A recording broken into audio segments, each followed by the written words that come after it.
आज के इस दिव्य सत्संग में हम योग वशिष्ठ महारामायण के मुमुक्षु व्यवहार प्रकरण के उस गहन अध्याय में प्रवेश करने जा रहे हैं, जहां जीवन के सबसे सूक्ष्म और निर्णायक प्रश्न पर प्रकाश डाला गया है, जिसे हम दैव अर्थात भाग्य समझकर सहज ही स्वीकार कर लेते हैं।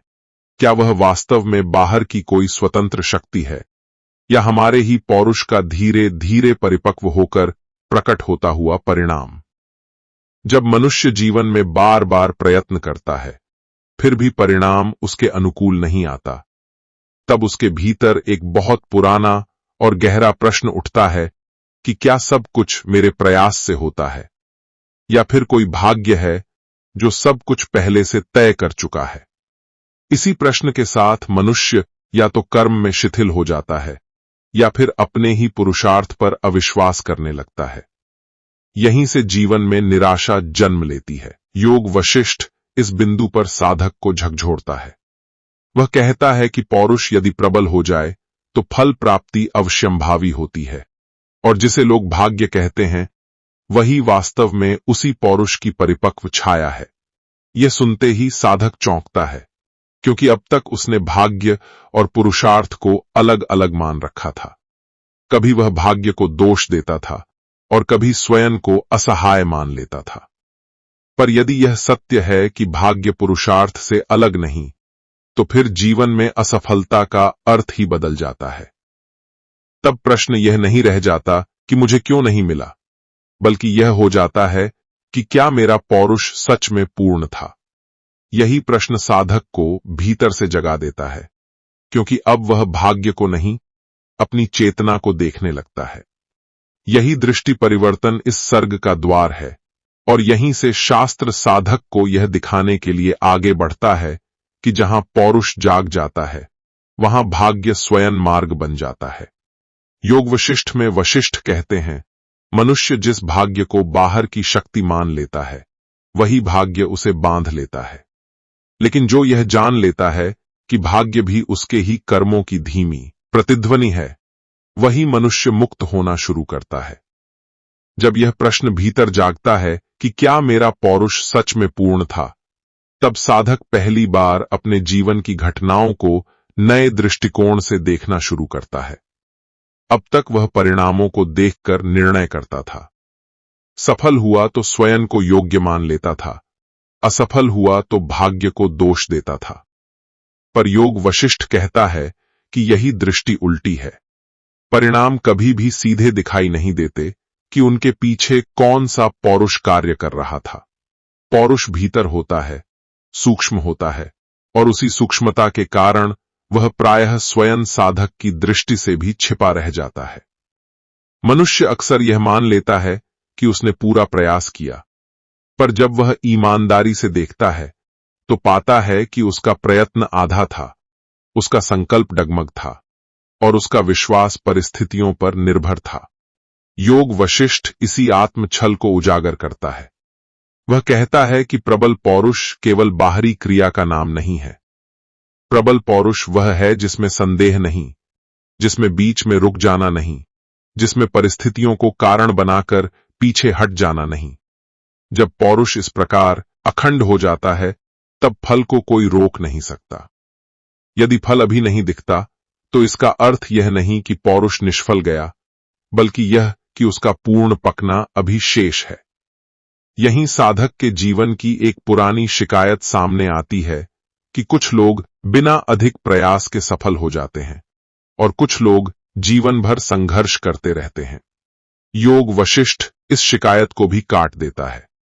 वह कहता है कि तुम केवल वर्तमान जन्म का पुरुषार्थ देख रहे हो, पर चेतना का प्रवाह एक जन्म तक सीमित नहीं है। जिसे तुम भाग्य कहते हो, वह भी किसी समय किया गया पुरुषार्थ ही है, जो अब फलित हो रहा है। इस दृष्टि से देखने पर भाग्य और पुरुषार्थ दो नहीं रहते, वे एक ही धारा के दो छोर बन जाते हैं। एक छोर पर किया गया कर्म दूसरे छोर पर भाग्य बनकर दिखाई देता है। यह समझ आते ही साधक के भीतर से दोषारोपण की आदत धीरे धीरे गिरने लगती है। अब वह जीवन की कठिनाइयों को भाग्य की क्रूरता नहीं मानता, बल्कि अपने पौरुष की परीक्षा मानता है। वह देखता है कि जहां उसने धैर्य खो दिया वहीं से परिणाम उलझे, जहां उसने निरंतरता छोड़ी वहीं से मार्ग टूटता हुआ दिखाई दिया। यह देखने का साहस ही वास्तव में पौरुष का जागना है, क्योंकि जो व्यक्ति स्वयं को देखने से बचता है वही भाग्य को दोष देता है। योग वशिष्ठ यहां साधक को यह भी समझाता है कि पौरुष का अर्थ हठ नहीं है। पौरुष का अर्थ है जागरूक प्रयत्न, विवेकपूर्ण कर्म और भीतर की स्थिरता। यदि मन बार बार डगमगाता रहे, यदि विश्वास बार बार टूटता रहे, तो कर्म भले ही बहुत हों, पौरुष दुर्बल ही रहेगा। पर जब मन शांत हो, लक्ष्य स्पष्ट हो और भीतर यह दृढ़ता हो कि जो करना है उसे अंत तक निभाना है, तब वही पौरुष प्रबल कहलाता है। उसी प्रबल पौरुष से वह शक्ति जन्म लेती है जिसे सामान्य भाषा में लोग भाग्य कहते हैं। इस प्रकार शास्त्र साधक को एक नई जिम्मेदारी देता है। अब वह यह नहीं कह सकता कि सब कुछ भाग्य के हाथ में है। अब वह यह भी नहीं कह सकता कि सब कुछ केवल बाहरी प्रयास से होगा। अब उसे यह समझ आ जाती है कि बाहरी कर्म और भीतर की चेतना दोनों मिलकर ही जीवन का रूप बनाते हैं। जब भीतर की चेतना दृढ़ होती है, तब बाहरी कर्म अपने आप सही दिशा पकड़ लेते हैं। यही वह बिंदु है जहां से पौरुष और भाग्य का भेद मिटना शुरू होता है। जब साधक यह अनुभव करने लगता है कि जीवन उसके विरोध में नहीं, बल्कि उसी के भीतर से बह रहा है, तब उसके भीतर एक और सूक्ष्म परिवर्तन आता है। अब वह कर्म करते समय केवल परिणाम की प्रतीक्षा नहीं करता, बल्कि अपने पौरुष की गुणवत्ता को देखने लगता है। योग वशिष्ठ यहां स्पष्ट करता है कि फल केवल कर्म की मात्रा से नहीं, कर्म की चेतना से उत्पन्न होता है। बहुत बार मनुष्य अधिक श्रम करता है, पर उसका मन भीतर से बंटा हुआ होता है। कहीं आशंका होती है, कहीं भय होता है, कहीं यह शंका रहती है कि पता नहीं होगा या नहीं। यही विभाजित चेतना कर्म को दुर्बल बना देती है। बाहर से प्रयत्न बड़ा दिखता है, पर भीतर से पौरुष कमजोर रहता है। शास्त्र कहता है कि प्रबल पौरुष का पहला लक्षण यह है कि मन भीतर से एक हो जाए।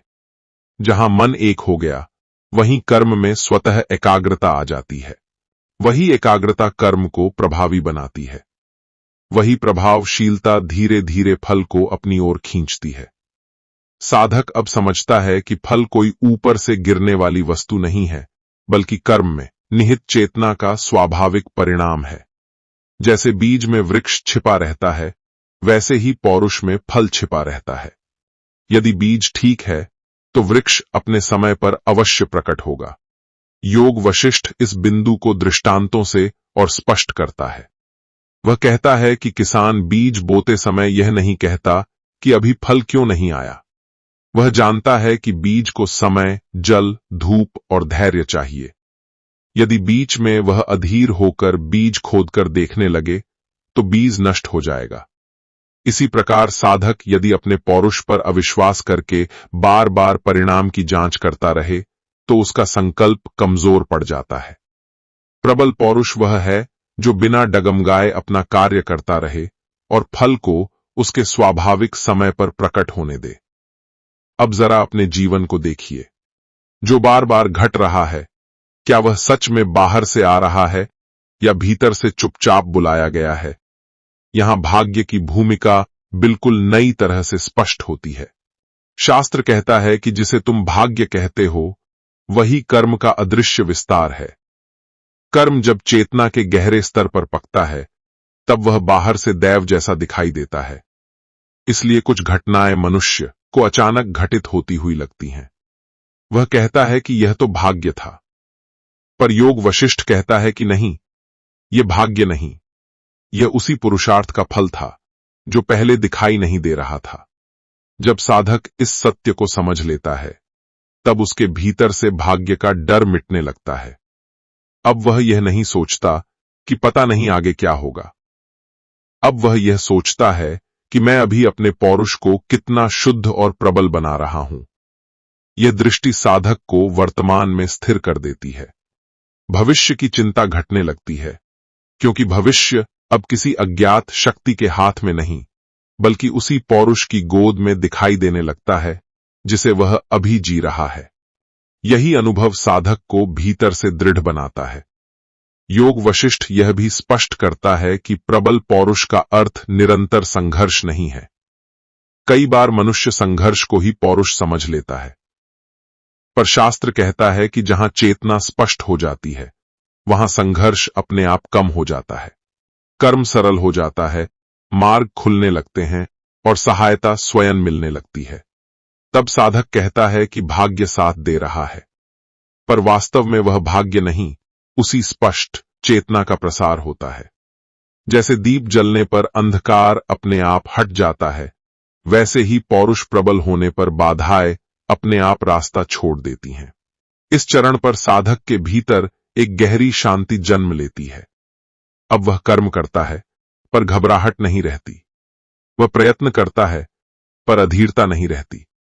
वह चलता है, पर यह चिंता नहीं रहती कि पहुंचेगा या नहीं। यह शांति ही पौरुष का परिपक्व रूप है। यही वह अवस्था है जहां शास्त्र कहता है कि फल प्राप्ति अवश्यंभावी हो जाती है, क्योंकि अब कर्म और चेतना एक दूसरे के विरोध में नहीं, बल्कि एक दूसरे के पूरक बन जाते हैं। जब साधक इस बिंदु तक पहुंच जाता है, तब उसके भीतर जीवन को लेकर एक मौलिक विश्वास जन्म ले चुका होता है। अब वह न तो भाग्य से भयभीत रहता है और न ही केवल अपने बाहरी प्रयासों पर अहंकार करता है। वह जान लेता है कि पौरुष और भाग्य दो अलग शक्तियां नहीं हैं, बल्कि एक ही चेतना की दो अवस्थाएं हैं। जब वही चेतना भीतर संकल्प बनती है, तब उसे पुरुषार्थ कहा जाता है, और जब वही चेतना पककर बाहर परिस्थिति का रूप ले लेती है, तब लोग उसे भाग्य कह देते हैं। इस समझ के साथ साधक के जीवन से शिकायत का स्वर धीरे धीरे विदा हो जाता है। अब वह यह नहीं पूछता कि मेरे साथ ऐसा क्यों हुआ, बल्कि यह देखता है कि इस क्षण में मेरी चेतना कैसी है, क्योंकि उसे स्पष्ट दिखने लगता है कि चेतना जैसी होती है, जीवन वैसा ही आकार लेता है। यदि चेतना डगमग है, तो मार्ग भी टेढ़ा दिखाई देता है। यदि चेतना स्थिर है, तो कठिन से कठिन परिस्थिति में भी एक अदृश्य सहारा प्रकट होने लगता है। यही वह सहारा है जिसे लोग भाग्य का नाम देते हैं, पर योग वशिष्ठ के अनुसार वह सहारा बाहर से नहीं आता, वह भीतर से ही उगता है। यह सर्ग साधक को किसी निष्कर्ष में बांधता नहीं, बल्कि उसे एक जीवित सत्य के साथ छोड़ देता है।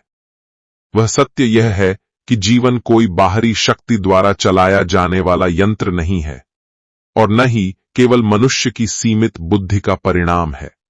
जीवन चेतना का प्रवाह है। जब चेतना जागरूक होकर कर्म में उतरती है, तब वही पौरुष बनती है। जब वही चेतना कर्म के फल के रूप में लौटती है, तब वही भाग्य कहलाती है। इस दृष्टि से देखने पर संघर्ष का भाव ढीला पड़ जाता है और भरोसा अपने आप गहराने लगता है।